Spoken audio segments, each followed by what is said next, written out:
Okay, and this is on the Hansen job, number 53209. Install on 9/26. Okay, this is a new house. So you come down the stairs. In here, here's the furnace room and the laundry room. Okay, so the water heater will be sitting right here. Our pipes. So this is a 4-zone system. The flashlight just died. But I wrote on the wall 2 zones. This pipe will actually just move over an inch. Undo that clamp and move it over an inch. And we'll have 2 zones, 2 trunk lines going straight out here. And then 2 coming out the side of the furnace and 90 and going straight out here to end caps. So one of these is going to be tight against this here. And then I gave a 4-inch gap. So you should have a duct here and a 4-inch gap in between for that pipe. And then a duct. And so your takeoffs, you're just going to have to oval them and use a 90 to get over that pipe where needed. But, okay, so in the basement bedrooms and the laundry room are 1 zone. Okay, the basement living room is 1 zone. Same with upstairs. The master bedroom is 1 zone and everything else is the other zone, the living area. Okay, so you have the 2 trunk lines coming through here. They're going to 90 and 90. They should be tight against this here. And then with a couple inches in between them here. I'm going to come down here and then 90, and it should be 1 inch from this wall, 1 trunk line, and then 2 inches between the other trunk line. And they'll just go straight to the end. Okay, so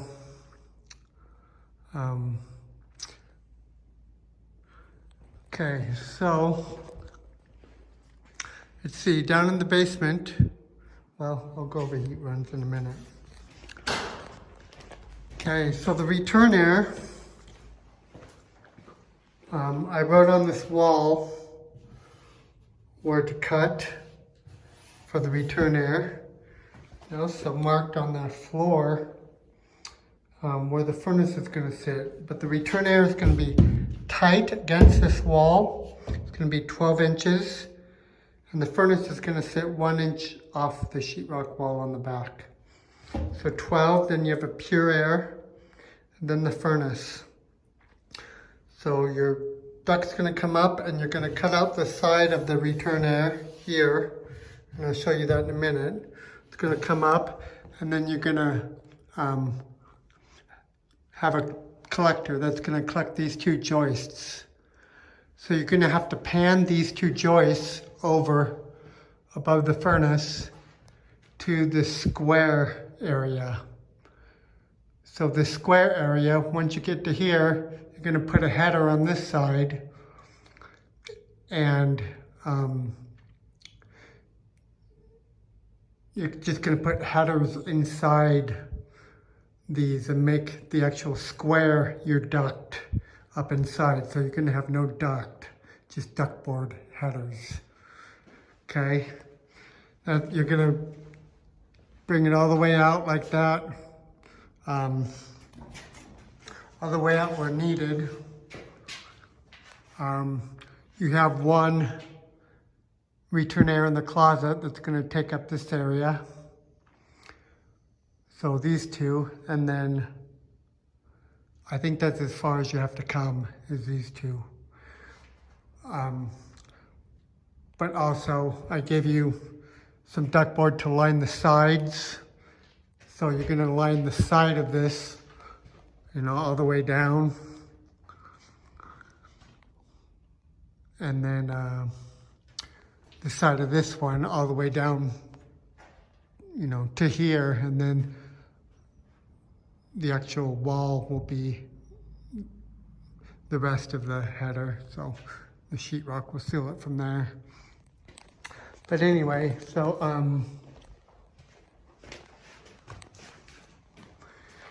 this is going to be return air going up into the master closet, 20 by 6, I believe.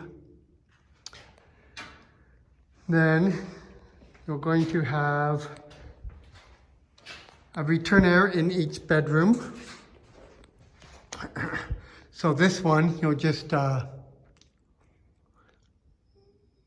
cut the wall out. You know, this whole wall is going to be coming out for the duct, but cut out the wall where needed and drop the duct to our 6 by 12 return air ring. Okay, same with this room. Just gonna cut out the top of the wall and put a 6 by 12 return air ring here. Same with this bedroom here. Cut out the top of the wall and put a 6 by 12 return air ring. Okay, right here under the stairs is where we're taking most of our return air. So we're going to extend this bay here 3 inches. And we're taking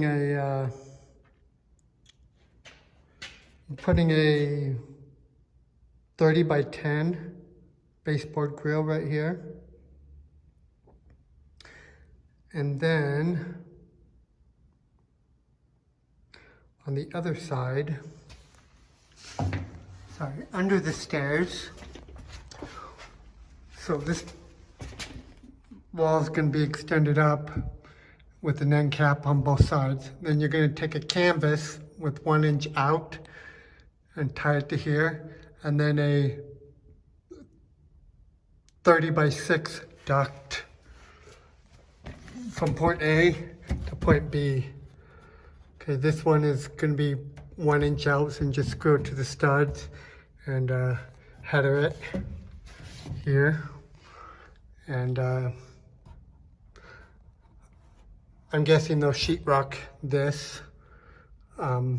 If not, we'll have to pan it, but I'm planning on them sheetrocking under here as a finished thing. So, but your hole will be, you know, cut down here, you know, from here. So, anyway, that's that. Okay. All right. So, okay, let's do the return airs upstairs in the master area. Okay, so here's the front door. Here's the master closet. So I wrote down here 20 by 6 return air. And that'll just be on top of the, you know, the panning, the trusses that you are gonna take. And then over here, you are just going to have, oh, I don't think I wrote it down. I didn't, but right here, here's a door to the master bedroom. Gonna put a 14 by 6. And you know what, I'm gonna increase these to 8 because I didn't take into account for the, oh no, there's gonna be no 2 by 4, you're cutting them out. So yeah, 14 by 6 baseboard grill here. And just cut out that 2 by 4 at the bottom and cut out the floor. It'll be in your return air joist. I wrote it right here as an option, but I changed it, so this is no. It's gonna be right here. 14 by 6 return air. Okay, that's it on the return air. Okay, let's go suppliers. So these joists are small. So you're going to have a 8x8 angle boot fed by a 7-inch round. One here, one here, one here. This is going to be a sliding door, so do it on the dead part. You're going to have a 6-inch toe kick under the sink. I just gave you a boot for that. And then over here at the garage entry, give you a 4x10 end boot right here. Okay, while we're over here, you have a stove. We're going to vent the range hood in 8-inch round.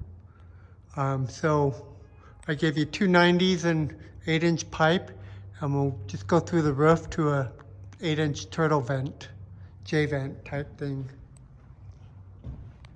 Okay, so on the master bedroom heat vents, in the master bedroom, you're just gonna have one 8-inch, 6x12x8 angle boot right there. In the bathroom, master bathroom, you're gonna have a 4x10x5, I believe, here. And then in here, where it shows it on the plan, this isn't, the joist base is all the way out here. So I put an angle boot right here, 4x10x5 angle boot right here.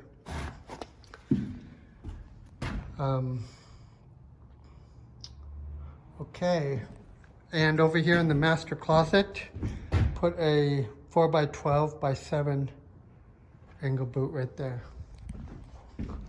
Okay, so, oh, and in here, I believe this is also in the entry or living room. I think that's what they're calling it. Next to the garage is a 4x12x7 angle boot. Okay. Also, while I have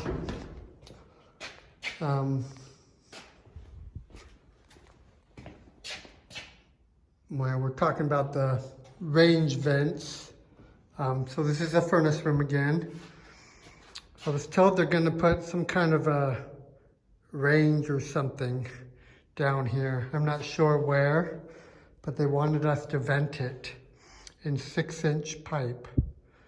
So I figure we'll just go up wherever it may be and go through with 6-inch and go out the front of the house with 6-inch to a 6-inch white dryer vent. You're also going to have our 6-inch combustion air doing the same thing, going out the front and 90ing over and 90ing wherever you can get it into the furnace room. And you just can't really cross them, so be creative in that.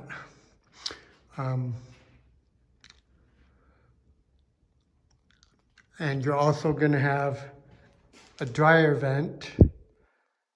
I gave you a 2x6 dryer box, but that's only a 2x4 wall. Can talk to them about seeing if they want to build it out a little bit. Otherwise, just have to run the pipe up, exposed, out the wall, or up, and then out here. And I just figure we'd just go straight out that side.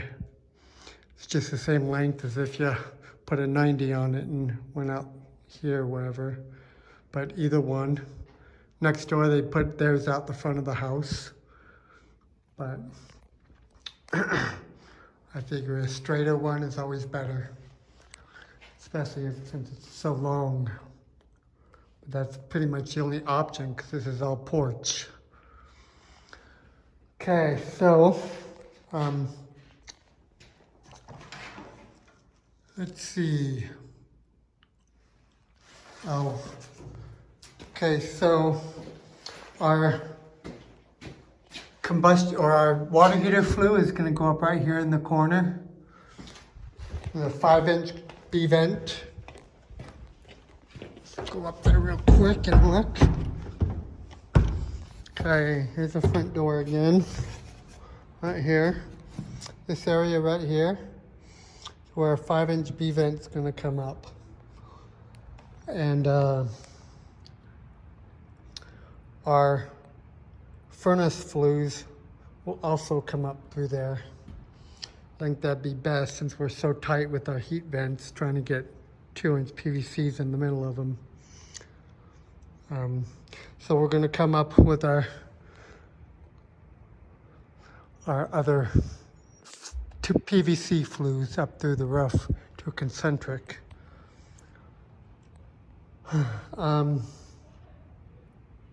Okay, let's see. Oh yeah, so, and they're gonna come up, then they're gonna offset over, and then go up through the roof here, so they're not on the visible side at the peak, you know. Okay, so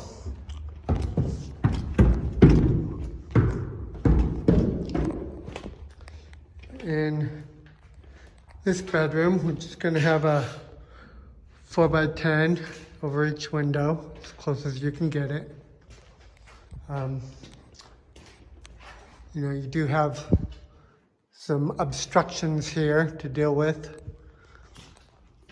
And we're okay with beam dodgers if you need to get them, but we do have 6 inches here. We do have 6 inches over this pipe, so I think you might be able to get all this without beam dodgers.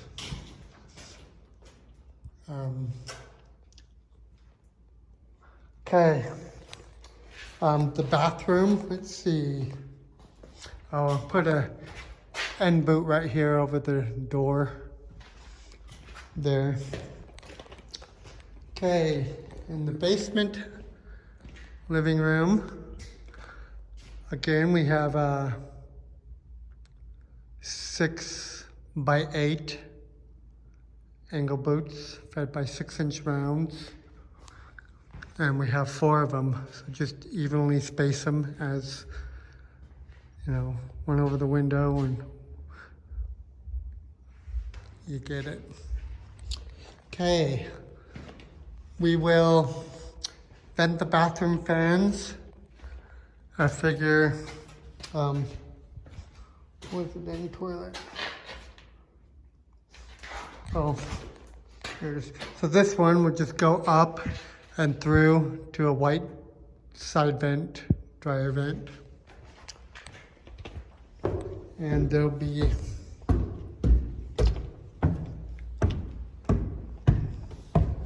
two more up here. One here, so just 4-inch flex to an E vent. And then one here, figure just 4-inch flex to an E vent. This bathroom here, you may have to put 5 feet of aluminum because you are close to 15 feet, but it's like right at 15 feet. Okay, what else?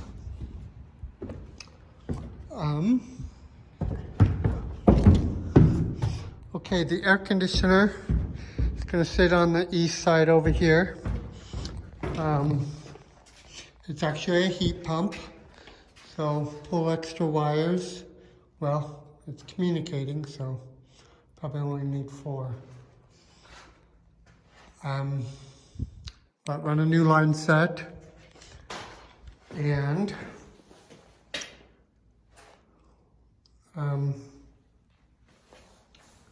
okay.